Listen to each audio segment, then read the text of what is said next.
Good evening, and tonight I'm going to be reviewing X-Men Days of Future Past. I don't have a poster to show you guys, so sorry about that. Because the movie hasn't come out yet on DVD, so I have no poster and no DVD case to show you for it. Yeah, X-Men Days of Future Past is an awesome movie. It was directed by Bryan Singer, who did the first X-Men film, and but it has a much faster pace than the first film did, and what I love about it is it ties together the old and the new X-Men characters. It's wildly entertaining, it's funny, it's kind of dark and apocalyptic. It's about a future where, there's hardly any mutants left, and they're being killed off by these drones that seek out mutants and destroy them. And it all started by something that happened in the past, like in the 70s with Mystique. There's this guy named Trask. He's basically like the Howard Hughes of the past, of the 70s, and it's totally like an alternate reality, but he captures her and using samples of her DNA, and he's able to design these super futuristic robots, and which go on to take over the world eventually, and it creates this apocalyptic future. So yeah, the actors are all fantastic in this, both the old and the new X-Men characters. Sorry about that, my cat just jumped in front of the camera. Silly cat. But Hugh Jackman is the main character in this, playing Wolverine, and he's sent back by Kitty Pryde. And she has this ability to mentally send people back in time. And they choose Wolverine to do it because he's the only one that can do it without his brain being ripped apart. And he basically goes back in time to try to stop all this apocalyptic stuff from happening. So, and of course, because he's Wolverine, he looks the same age in the past as he does in the future. So, yeah, except for a few gray hairs. It's the same actor, Hugh Jackman, playing the young and the old Wolverine. So, Peter Dinklage plays Trask in this, who is the super genius, that invents these drones. And it was a little surprising, when he first appears, because I wasn't expecting it. He's a fantastic actor, and those who have seen Game of Thrones know that. He plays Tyrion in that, and he has great presence in X-Men Days of Future Past. He's just a midget, but he seems like he's 10 feet tall in the film. He just radiates power and control. And he gave a great performance, so he was a great addition to the cast. And it has all the actors from X-Men First Class. It has, oh boy, there's so many that it's hard to remember them all. Michael Fassbender plays the young Magneto in it. James McAvoy plays the young Professor X. Jennifer,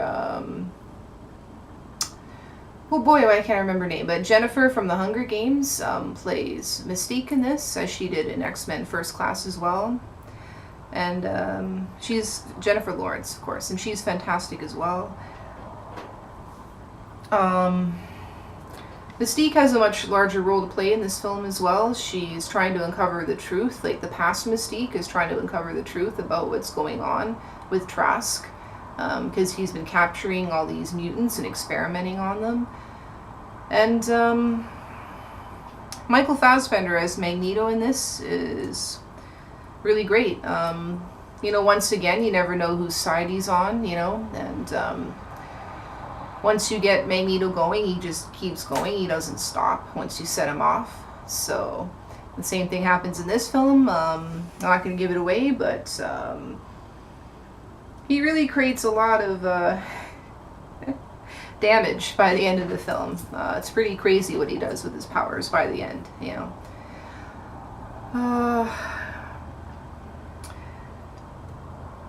Yeah, well, the film ultimately combines the best elements of X-Men First Class and the old X-Men characters. The story much more belongs to the young X-Men characters than it does to the older ones. They're featured much more prominently, like the younger X-Men. There's a lot of X-Men that don't really get shown very much in this. It just shows a few of them. The other ones have been wiped out in the apocalyptic future, so... and it's just it's really tightly choreographed, the film. The cinematography is stunning in it. Some of the scenes in it seem like they're lifted straight out of a comic book, like just how epic they look. The movie has some moments of humor in it too, like there's some really hilarious moments. In particular, there's a moment with the character Quicksilver, who's not in the film very long, but he has this amazing scene where it shows him demonstrating his powers. When they all go to rescue Magneto in one scene, he's been like locked up under the Pentagon, so they enlist his help to help free him.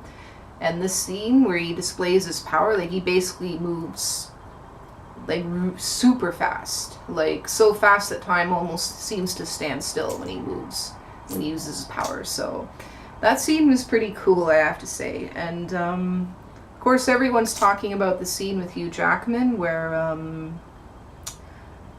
yeah, he gives us a full moon in the movie.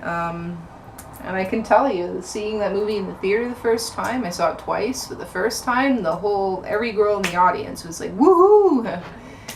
So, let's just say that, yeah, it was pretty nice to see that. I didn't mind being a woman, you know, and a fan of Hugh Jackman. Like, what woman wouldn't mind? What woman would not want to see that? So that was a cool little treat in the film as well. Yeah, the standout actor to me in this film was really, I don't know, everyone has a different opinion, but to me it was James McAvoy. He just goes through the most personal struggle in the film. He's given, if you saw X-Men First Class, he loses his legs because he gets shot. Well, not to give it away if you haven't seen it, but I won't say how he loses his legs. But he's given this serum that gives his legs back. It like heals his spine, but it takes away his abilities, which those of you who don't know, he has the ability to read people's minds and also to manipulate people's minds. So he has the power of mind control and of telekinesis. So he kind of has to choose between his legs and you know, having his powers. So it's a big struggle for him, and he's sunk into a depression. And I really enjoyed the dynamic between Magneto and Xavier, like the young Magneto and Xavier. They have what I would consider a love-hate relationship, you know. And there's this big confrontation in an airplane between them, which I'm not going to give away, but it's pretty intense. So the action scenes in the movie are spectacular, especially all the future stuff with these drones coming in and attacking them. These drones are really crazy. They basically have a combination of every mutant power imaginable. And they also are very adaptable, and they shapeshift into any kind of shape or form that they want, and have unlimited weapon capacity, and you know, they're pretty much unbeatable. So like they are fighting them, and they're able to hold them back for a while. But they're really deadly things. So the film just has it all. You know, it's emotional, it's action-packed, it's got great acting all around. And like I said, especially from James McAvoy, who's my favorite, and Wolverine, who's my second favorite in the film. Of course, I'm a huge Jackman fan, so I'm a little partial to him. Great one-liners, really funny, you know, moments, also really intense moments of emotion in it.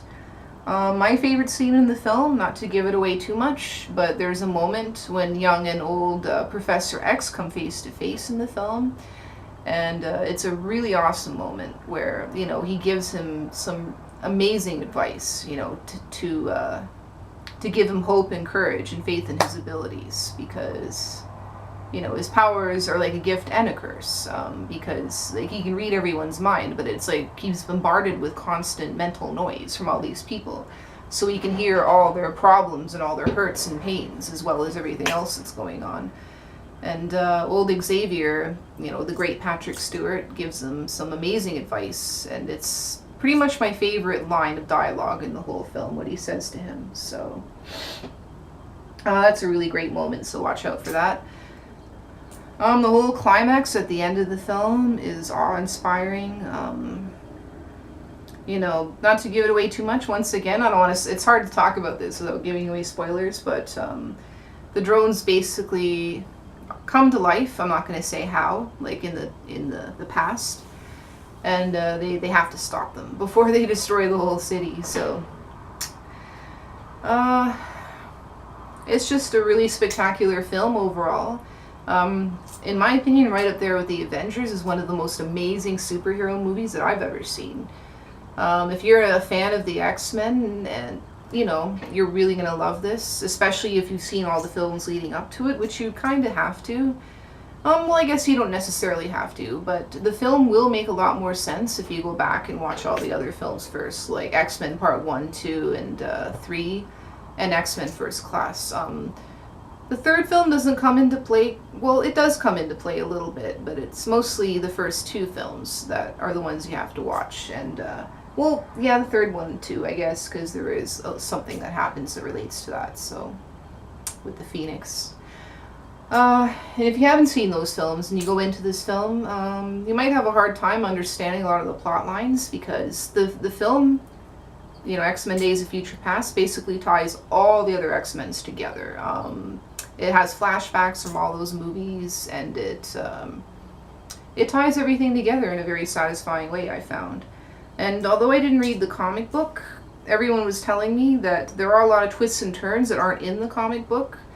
So it really keeps people guessing, which I think is really great as well. That it's not an exact copy of the comic, you know, it does different things with it and interprets it in a unique way to keep it really interesting and entertaining. So yeah, I would give this film pretty much a perfect score.